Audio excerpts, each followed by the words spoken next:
Pasti pernah lihat kan video viral pensil yang digosok ke dinding terus nempel gitu aja? Kelihatannya sih kayak sulap, tapi hari ini kita bakal kupas tuntas fisika keren di baliknya. Iya kan? Cuma digosok-gosok sebentar, kok bisa nempel?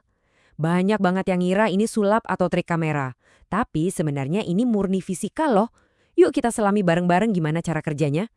Oke, pertama-tama kita bedah dulu trik viral ini.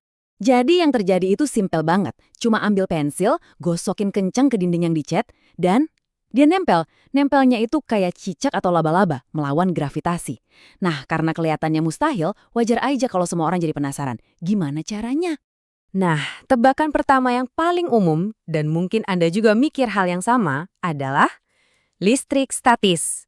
Masuk akal sih, kan ada gesekan. Tapi apa benar itu jawabannya? Oke, emang kelihatannya masuk akal banget. Gesekan kan bisa bikin muatan listrik, yang bisa narik benda-benda ringan. Tapi kalau kita lihat lebih dalam, teori ini goyah. Pertama, muatan statis yang dihasilkan itu lemah banget. Nggak akan cukup kuat buat nahan pensil seberat 5-10 gram. Dan yang paling penting, trik ini butuh tekanan kuat, bukan cuma gosokan enteng. Nah, ini petunjuk besarnya.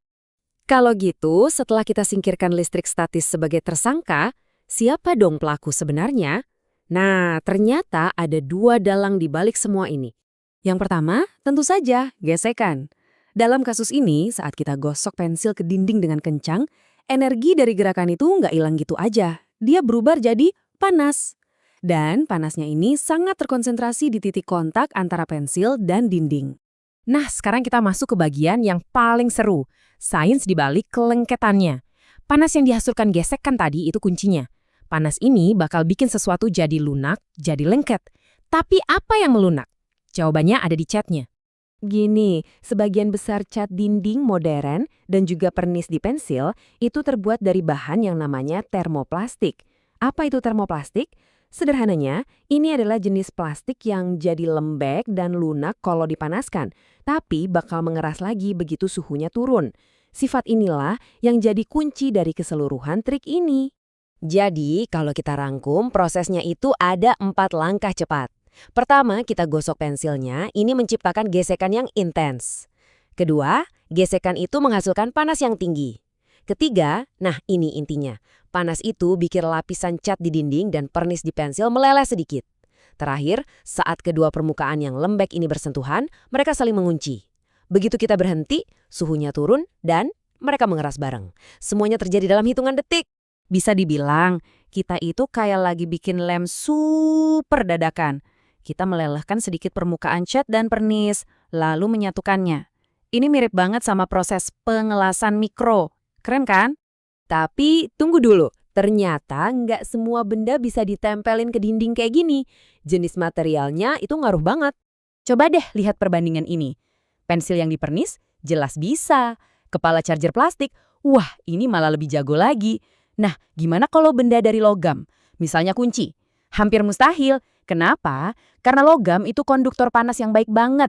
Jadi, panas dari gesekan langsung menyebar, nggak sempat numpuk buat melelehkan catnya. Jadi, kuncinya bukan cuma di bendanya, tapi juga di dindingnya. Faktor paling penting itu adalah dindingnya harus dicat pakai cat akrilik atau latex. Kalau Anda coba di tembok beton polosan, kaca, atau keramik, ya siap-siap aja gagal karena permukaan itu nggak punya sifat termoplastik yang kita butuhkan. Nah, sekarang kita udah paham kan gimana gesekan bisa jadi lem. Ternyata, gesekan bisa dipakai buat banyak trik fisika keren lainnya loh. Misalnya, coba deh jalin halaman 2 buku tebal. Gesekan dari ratusan halaman itu bikin mereka jadi mustahil dipisahkan. Atau, trik mengangkat botol penuh beras cuma pakai satu sumpit. Itu juga karena gesekan. Keren banget kan kekuatan gesekan ini? Trik pensil ini jadi bukti yang keren banget kalau banyak keajaiban di sekitar kita itu sebenarnya cuma sains yang belum kita pahamin aja. Ini jadi bikin kita mikir ya, fenomena ajaib sehari-hari apalagi ya yang sebenarnya punya penjelasan fisika di baliknya.